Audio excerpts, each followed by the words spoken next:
Consumer Confidential. I'm David Lazarus. Let's kick things off with some recent headlines. A new study from Pew Research Center finds that about 60% of kids aged 13 to 17 believe their classmates are using AI chatbots to cut corners or cheat on schoolworks. And of course, this places pressure on them to similarly make chatbots a part of their academic endeavors. AMC, the world's largest theater chain, says it's going to be closing more theaters as streaming continues to chew away at box office revenue. AMC has already closed more than 200 theaters over the last 5 years. And economic uncertainty has now hit the jelly bean business. The Bay Area's Jelly Belly says it's going to be closing its office in Fairfield and laying off dozens of employees starting this summer. Jelly Belly's parent company, Ferrara Candy Company, said the layoffs are part of a corporate restructuring. Now on with the show. Now let's get into this because this is important and it really centers on the question of how young is too young to start marketing makeup to kids. 5, 6, 7? Wait till they're tweens? Well, apparently younger is better, at least in the eyes of the nearly $100 billion U.S. cosmetics industry. The Wall Street Journal reports on the growing trend of cosmetics companies targeting very young girls. For example, there's Clean Naturals, which reportedly targets girls aged 5 to 7 with $10 eyeshadows, $12 blushes, and $15 lip glosses. This company pulls down around $4 million a year in sales. As the company's founder, Priscilla Chung, told the Journal, quote, "It's fun, it's harmless, it's a bonding experience." And yeah, perhaps, mom is seen putting on makeup, so her little girl gets to give it a try. I see how that works. But there's really no mistaking the marketing magic of hooking consumers when they're young and, if you're lucky, keeping them as customers for life. After all, the tobacco industry employed that strategy for decades. But some parents are reportedly already wondering how young is too young to focus girls on beauty and the costly products that go into that lifelong pursuit. As one San Diego mom put it, these kid-centric brands are ritualizing skincare before skin even needs it. She added, "Let kids be kids." And here's another thought. Why not limit exposure to the so-called beauty influencers out there that are trying to hook people online, including very young people, to indulge in the many wonders of superficiality? Often you are the lone gentleman sometimes on our shows. As the female on the set today. Yes. I was not allowed to wear makeup. I was one of those kids who was like, "Mom, please, come on." I think teaching girls how to keep proper care of their skin can be important. I had horrible acne growing up, and that was valuable information I feel like I could have learned at that age. I am so thankful my mom didn't let me pack on the makeup. Yeah. You want to, as a girl and like going out to the mall, whatever. Just be a kid, you know? Just I agree. What are you doing letting your kids do these Sephora hauls?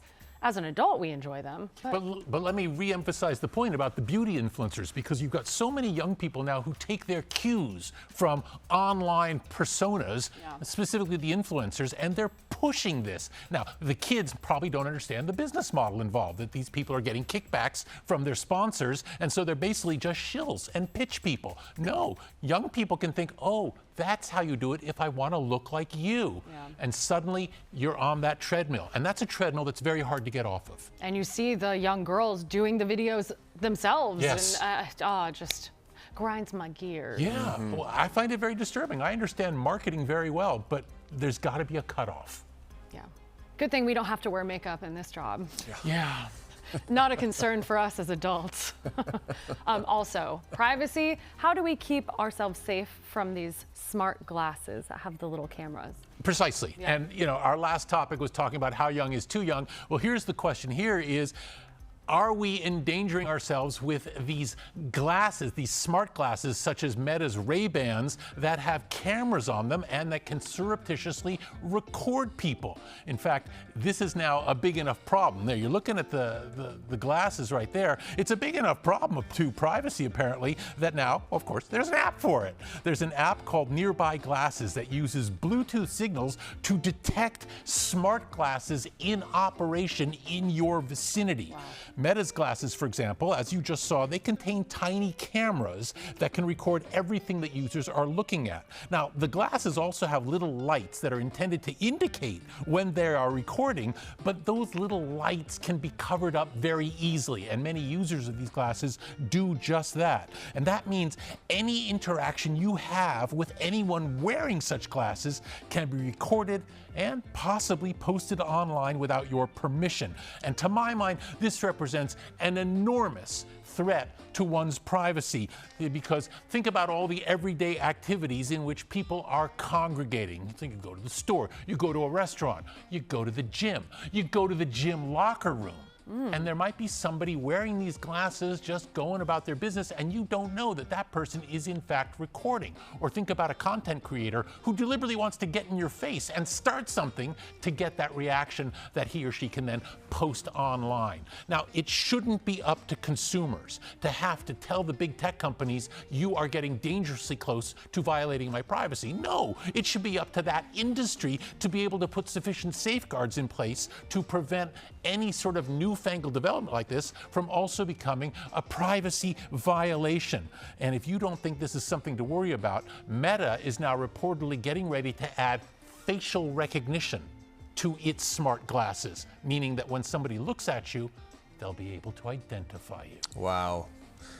That is weird. Yeah, but here's where it gets Facial weirder. And let me tie our two topics together. If you saw somebody walking down the street with a camera behind a young girl, you know, you'd probably go up and say, hey, cut it out.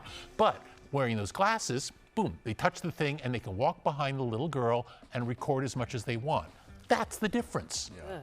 I mean, I'm not advocating for this. I don't even like it, but I think it's safe to assume that we're being recorded almost all of the time if you were in public.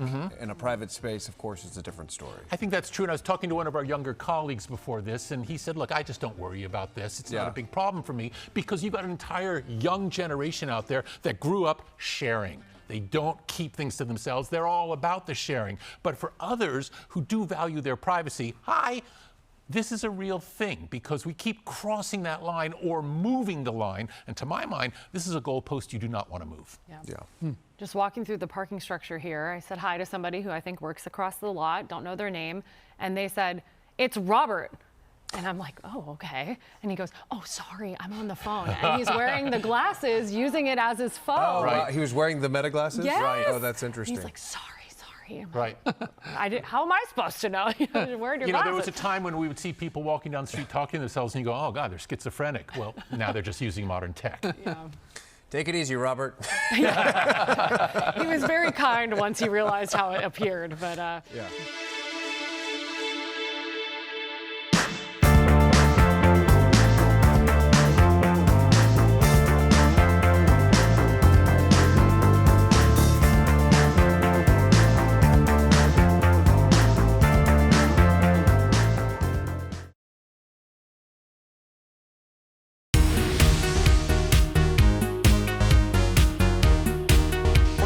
board, which had already accepted a takeover offer from Netflix, said that it deemed Paramount Skydance's latest hostile takeover offer to be, in its words, superior to what Netflix had put on the table. Now, that then gave Netflix 4 days to put in more money and keep the bidding war alive. But Netflix said, we've had enough, and said, we're done. We're going to walk away. And that means pretty much that Paramount Skydance is now the champion in this Duke-a-rama, which has been going on for months now. Now, let's unpack it a little bit. First of all, Netflix may have decided that the odds were just simply against it prevailing after the Trump administration expressed support for Paramount's bid, and after the administration also expressed anger over a Netflix board member's recent comments.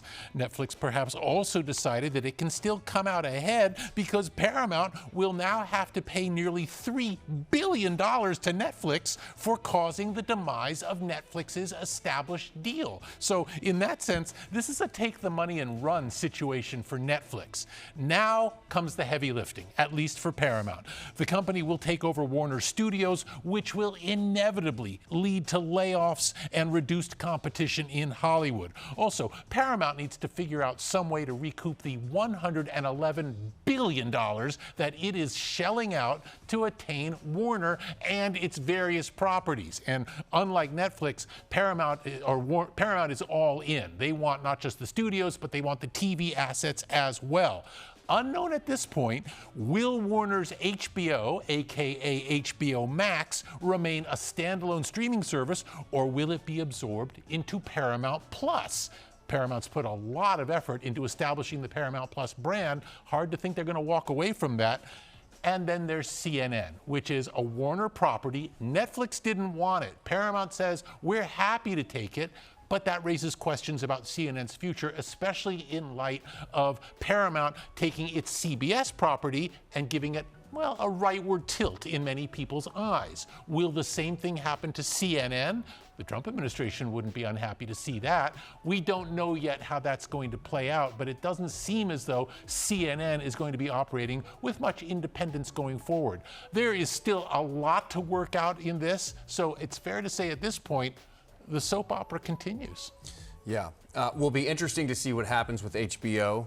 We know that Netflix really wanted HBO all along. They wanted the library. The library, that's Clearly. what I mean. Yeah. So Right. will be interesting to see how Paramount handles it. Well, you know, if you are co-CEO Ted Sarandos, you might be thinking to yourself, well, when it comes to HBO and Paramount Plus, let's let Paramount splash around in the pool a little bit. Let's let them see what they can do with it.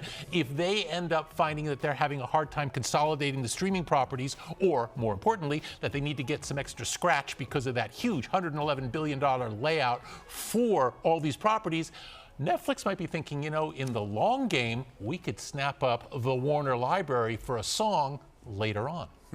Interesting. Also so interesting when you see these CEOs go, that's too much money. We're walking away. Indeed. They And had it's also 4 days to come up, and they're like, not worth it. Worth pointing out that Sarandos was also in Washington today having talks at the White House, but according to Netflix, that meeting was scheduled 2 weeks ago. Right. And President Trump was not part of that meeting, No, he was according not. to the Times. And in these economic times that are somewhat uncertain, the Tooth Fairy is paying out a little better these days. A little bit, but there's still some economic undercurrents here. Let's get into this. If you didn't receive a raise last year, well, you're probably not alone, but your kid did.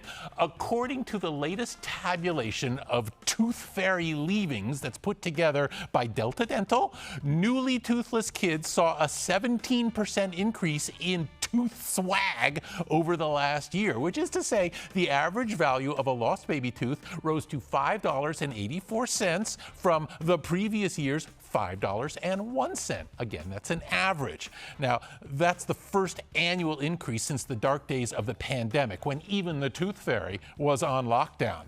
Since Delta Dental started tracking such things back in 1998, the average cash gift for a discarded tooth has more than quadrupled from a meager $1.30 to the current level that's flirting with the $6 level.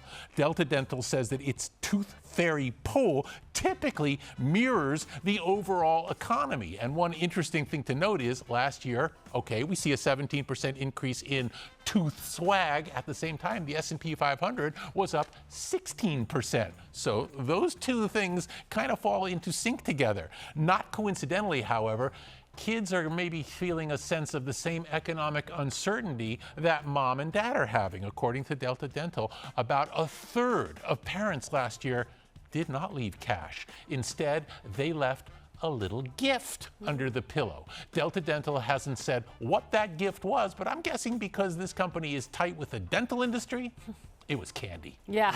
Yeah, right. Right. What did you get? I think we got,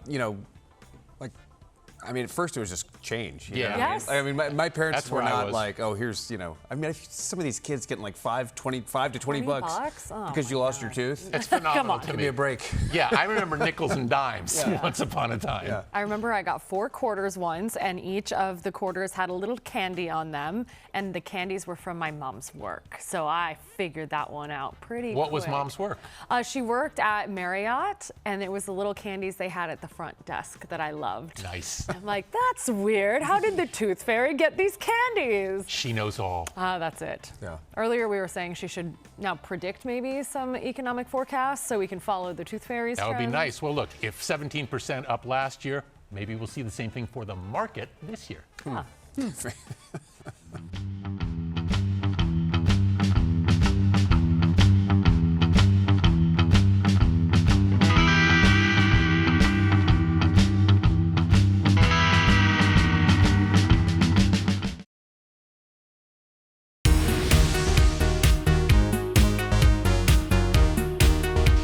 and the report is attention-getting because it dares to go where others haven't. It's highly speculative, and it's a key reason that we saw that huge sell-off on Wall Street yesterday with the Dow falling more than 800 points. Well, that was due in part to tariff concerns, but also to worries about AI. And not helping this was this study, which definitely raised a lot of eyebrows and got a lot of attention. The study was issued by a relatively small company called Citrini Research, and it was presented by the firm as what it called a scenario, not a prediction. And that scenario depicts the U.S. in the summer of 2028, thus several years after the introduction of AI in workspaces. And the scenario goes on to depict widespread disruption and layoffs. The unemployment rate has surged to 10%. Protests are being held outside tech companies that are behind chatbots, and the economy is in a downward spiral as businesses automate virtually everything. And this study quickly went viral, adding to the sell-off of tech-related stocks that we saw yesterday. Well, Neil Wilson, who's an analyst at Saxo Capital Markets, is the one who called this study doomsday porn, but he also said that it's a wake-up call for the economy. Well, let's look at it. Are things really going to get this bad this quickly? I would say probably not, but the study isn't wrong in spotlighting the upheaval that historically accompanies industrial revolutions, and that's exactly what this is. But what makes this particularly noteworthy and new territory for not just us, but the entire world, is past industrial revolutions have primarily impacted blue-collar factory workers. This is a revolution that impacts blue-collar and white-collar the same, and we've never been there before. And so a lot of this that this study is spotlighting, it all could actually happen because we just haven't gone down this road, at least until now. One of the elements that the report cites is that there are very few, if none, no guardrails whatsoever to rein in AI, not recognizing its potential impact, not just on jobs, but everything from advancement to defense. Right, and I think one of the most telling things is the competitive aspect, and that is as businesses start introducing AI into their work process, well, you can't be competitive with a company that's doing that if you're not doing it yourself. So if you've got a primarily human workforce and company B has a largely automated workforce, well, those guys are going to make more money. Simply, that's just dollars and cents right there, and that's where the spiral starts happening, because as more and more companies have to automate just to remain competitive within their industries, that exacerbates layoffs, and then no one else is hiring because every other company is doing the same thing. And suddenly you're in a bad place, because once you get into that layoff spiral, no one has money to buy things. And keep in mind, consumer spending represents roughly 2/3 of the U.S. economy.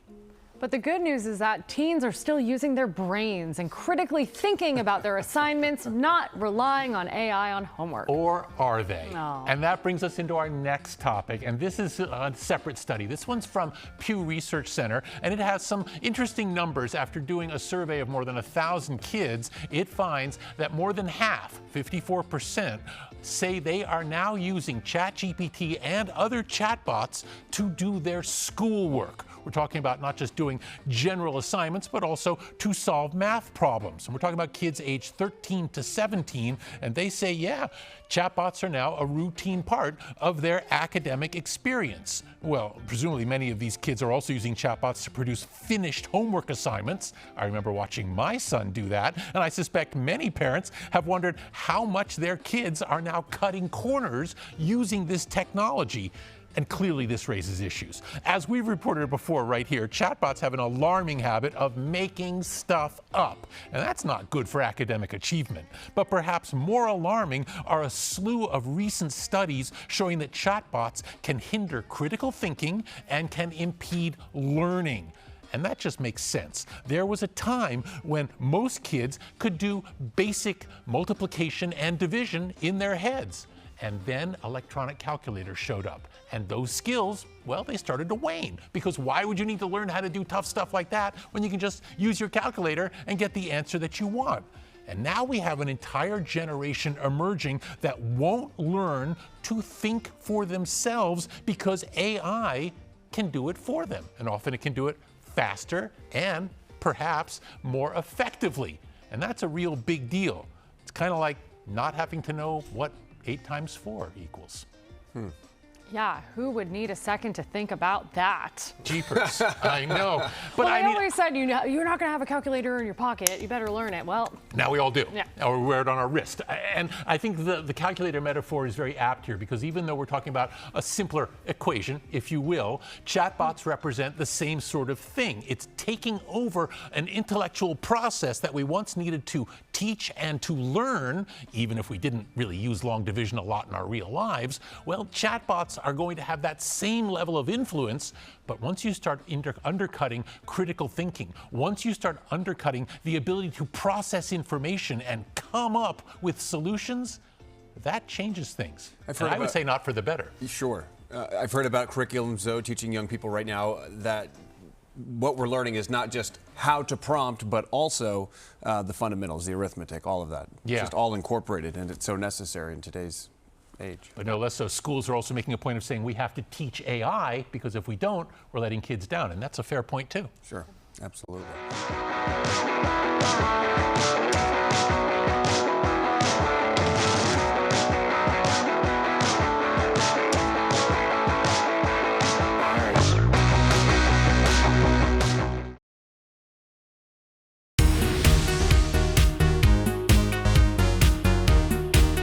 Am I AI generated? I don't think so, but scammers are increasingly using bogus AI generated videos of consumer advocates to pitch skeevy products and services to consumers. In one such video, an AI generated clone of consumer advocate Clark Howard is seen pitching an app for finding cheaper car insurance. Typically, such bogus ads will include instructions for either sending in money or giving up personal information. And this brings us to 3 things to know about protecting yourself against AI products. First, and this is unfortunate, don't necessarily trust what you see pitched in such videos. In the Clark Howard example, for instance, you gotta go to his website to see if the video is in fact legit. Second, that concern extends to clicks. If you want to be sure that you're not being misled, don't take a video's advice, at least not at face value, until you verify that it is in fact the real deal. And finally, the too good to be true rule applies. If you see claims such as 0 fees or instant savings, well, those are red flags. You've got to verify the claims before you act on them. And you can trust me, I'm not AI generated, I think.